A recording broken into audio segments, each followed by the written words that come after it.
तो यहाँ पर अपन अभी लेजर बना रहे हैं। अपन ने कैरीज इनवर्ड बनाया है, इसे अपन ने डाल दिया है डायरेक्ट एक्सपेंसेस में। अब दूसरा अपन देखते हैं, जैसे मजदूरी। अपन यदि मजदूरी नहीं देंगे तो मजदूरी ना देने से भी हमारे माल का निर्माण कार्य रुक जाता है या प्रभावित हो जाता है। ऐसे सारे एक्सपेंसेस जिनको करने और ना करने से हमारे माल के निर्माण कार्य पर प्रभाव पड़ता है वो डायरेक्ट एक्सपेंसेस में आते हैं, नहीं पड़ता है वो इनडायरेक्ट एक्सपेंसेस में आते हैं।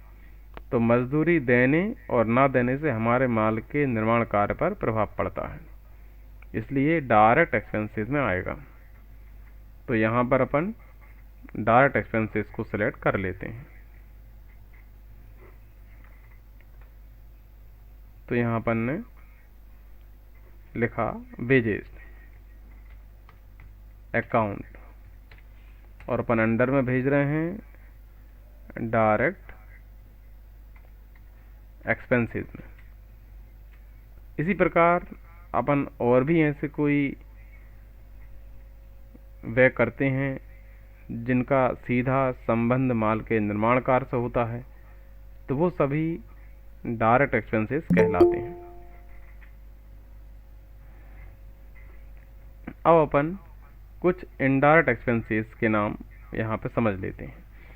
इनडायरेक्ट एक्सपेंसेस ऐसे एक्सपेंसेस होते हैं जिनको करने और ना करने से हमारे माल के निर्माण कार्य पर कोई प्रभाव नहीं पड़ता, जैसे विज्ञापन देना, कमीशन देना, किराया देना, सैलरी देना। तो ये सारे आप इनडायरेक्ट में भेज देंगे। तो यहाँ पर सबसे पहले सैलरी का लेजर बना लेते हैं। सैलरी अकाउंट बनाया अपन ने, इसे अपन इनडायरेक्ट एक्सपेंसेस में भेज देंगे। कमीशन अकाउंट बनाया,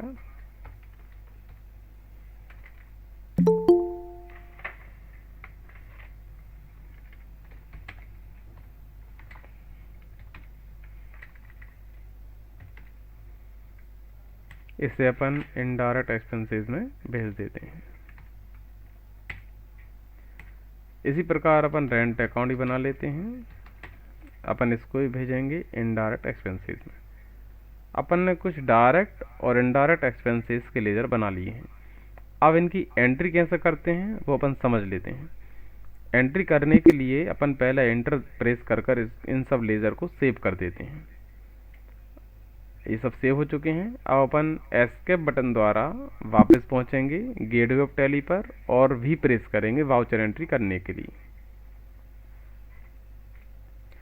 अपन ने यहाँ पर भी प्रेस कर दिया है। अब अपन वाउचर एंट्री करेंगे। जितने भी खर्चे होते हैं डायरेक्ट हों या इनडायरेक्ट हों, हमें सभी खर्चों का भुगतान करना होता है, इसलिए यहाँ पर अपन पेमेंट में एंट्री करते हैं। यदि नगद भुगतान करेंगे तो कैश अपन दे रहे हैं तब भी एंट्री पेमेंट में होगी। यदि अपन नगद भुगतान नहीं कर रहे हैं, अपन चेक द्वारा, फ़ोन पे, गूगल पे, पेटीएम के द्वारा अपन भुगतान कर रहे हैं, तब भी अपन एंट्री पेमेंट वाउचर में ही करेंगे।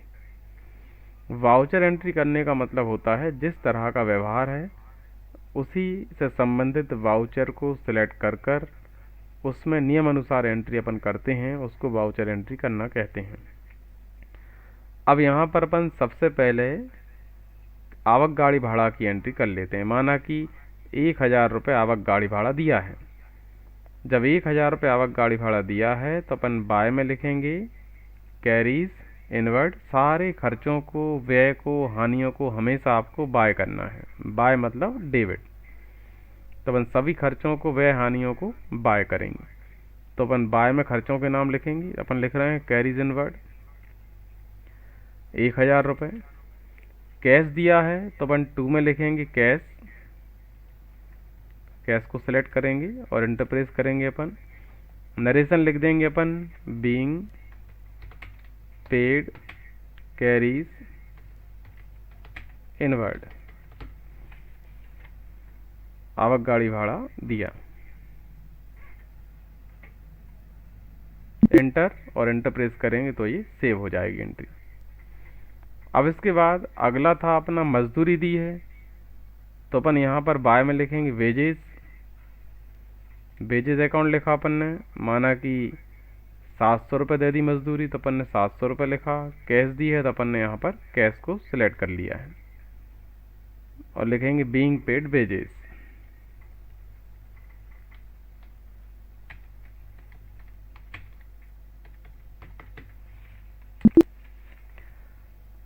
अब अगला अपन ये मानते हैं कि अपन ने सैलरी दी है वो चेक द्वारा दी है। जब चेक द्वारा दी है तो अपन बाय में तो सैलरी लिख लेंगे, कितनी दी, माना कि 12,000 रुपये दी।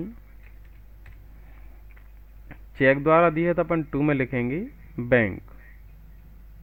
अपन बैंक का लेज़र देख लेते हैं बना है कि नहीं बना, तो अपन ने बैंक का लेज़र नहीं बनाया है।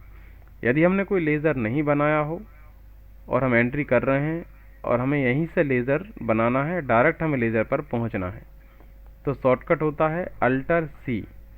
आप अल्टर सी प्रेस कर डायरेक्ट लेज़र पर पहुंच सकते हैं।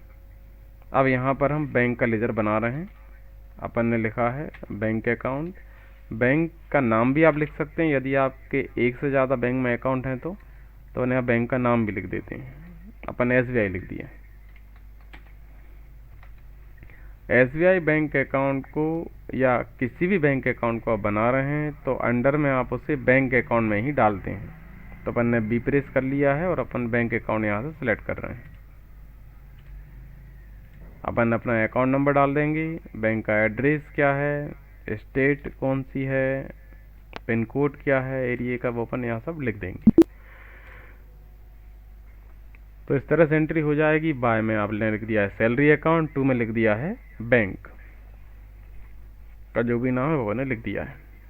एंटर प्रेस करेंगे, नरेशन लिखेंगे अपन, या चेक नंबर जो भी है वो आप लिख देंगे। चेक नंबर लिखने के बाद आप लिखेंगे being paid salary, being paid salary by cheque, इस तरह से आप लिख देंगे। तो ये आपका चेक द्वारा सैलरी देने का नरेशन हो गया है और एंटर प्रेस कर देंगे। इसी प्रकार जो भी खर्चे हों आप जिनकी वाउचर एंट्री करना चाहते हैं, आपको बस यही तरीका अपनाना है। वाउचर पेमेंट चुनेंगे आप और एंट्री करते समय सारे खर्चों को, व्यय को और हानियों को, उनके जो भी नाम है खर्चों के, व्यय के, हानियों के, आप उनको बाय में लिखेंगे। जैसे कमीशन दिया है तो बाय कमीशन अकाउंट, किराया दिया है तो बाय रेंट अकाउंट, और ये कैसे दिया है उसे टू में लिखना है। अगर किराया नगद दिया है तो by rent account to cash account, commission दिया है by commission account to cash account, आवक गाड़ी भाड़ा दे दिया by carry inward account to cash account. इस तरह से आप कर लेंगे। तो बाय में खर्च का नाम और टू में वो खर्च आपने किस माध्यम से किया है।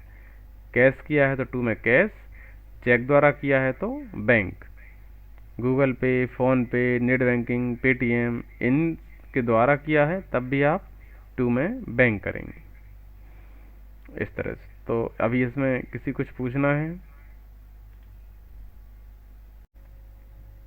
हमने आपको कुछ खर्चों के लेज़र बनाना बताया है आज, और फिर हमने उनकी वाउचर एंट्री आप करना बताया है। तो लेज़र में और वाउचर एंट्री करने में किसी कोई परेशानी है तो पूछ सकते हैं।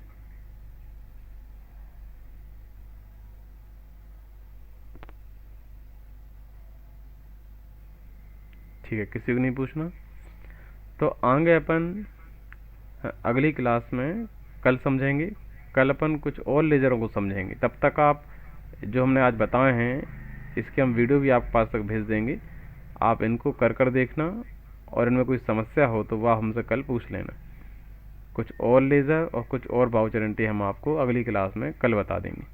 और कल अपन एक और चीज़ सीखेंगे कि लेज़र में सुधार कैसे करते हैं, वो अपन करना कल समझ लेंगे। कुछ गलती हो जाएगी तो लेज़र में और वाउचर में गलती हो जाने पर हम उसमें करेक्शन कैसे करते हैं ये अपन अगली क्लास में समझ लेंगे। ठीक है बच्चों, गुड इवनिंग।